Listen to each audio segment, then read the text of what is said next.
Kakatapos lang ng briefing on the effects of the monsoon na nakikita natin kung ano yung naging epekto lalong-lalo na dito sa Metro Manila, sa National Capital Region. At sa ating nakuhang briefing ay nakita natin may mga lugar na talaga namang tinamaan pa rin ng baha pero mas bawas na.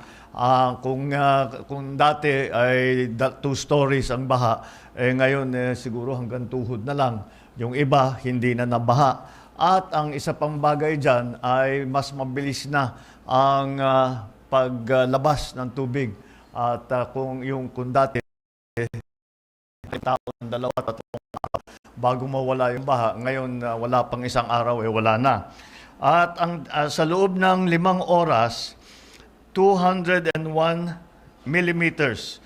Ito ay katumbas ng 44% bumagsak itong tubig ito in 5 hours. This is 44% of the water, the rain that fell during Typhoon Ondoy over a period of 24 hours. So 1/2 of the water volume that fell 24 hours in Typhoon Ondoy, this time within 5 hours, 44% of that. So it was 201 millimeters that fell in 5 hours, and that is yan ang ating ngayon na hinaharap. Climate change. It was special, was unusual. Now this is a little bit ating dredging. Yung ating mga pininspeksyon, yung pinalaki natin ng mga drainage systems, naglagay tayo ng malalaking tubo. Kung maalala ninyo, meron tayong mga pinuntahan na pinalitan yung mga after World War II pa yung mga ay pinalitan natin yung maliliit na concrete na tubo at pinalitan na natin yung mga na mas malaki na tubo para mas mabilis ang pagdaloy ng tubig. Pati na yung mga pumping station natin, we have 73 pumping stations that are running now.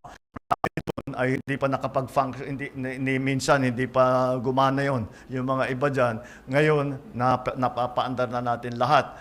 At patuloy pa rin ang ating dredging, patuloy pa rin ang ating pagbomba. Ang pumping station, meron pa tayo yung mobile na pumping equipment. We have 11 of those, I believe, that we are also using. Ang tinamaan dito ay 4,700 barangays, 1.7 million families.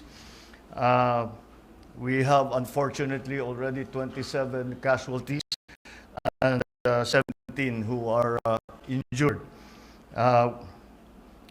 So you can see that the effects of the monsoon has been widespread and severe in terms of its effect.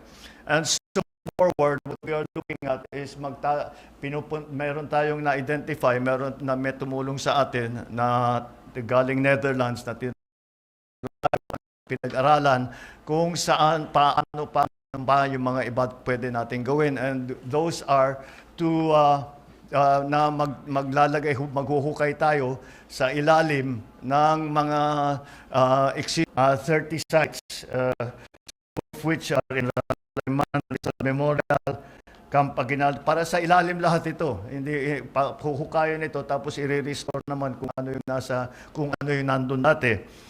Sa Camp Aguinaldo, sa UST. At ang natapos na, kaya't meron na tayong 30 na sites na pwede nating gamitin para dito sa mga. We are detailed management of the waters. That is what we are trying to do.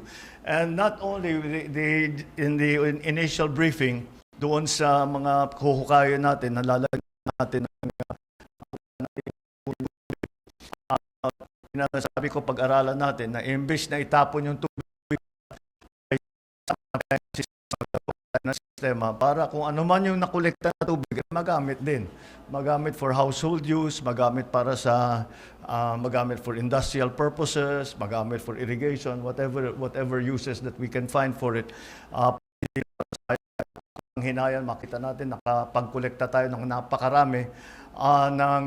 napakarami na tubig na fresh water, tatapon lang natin sa dagat at kailangan natin yan.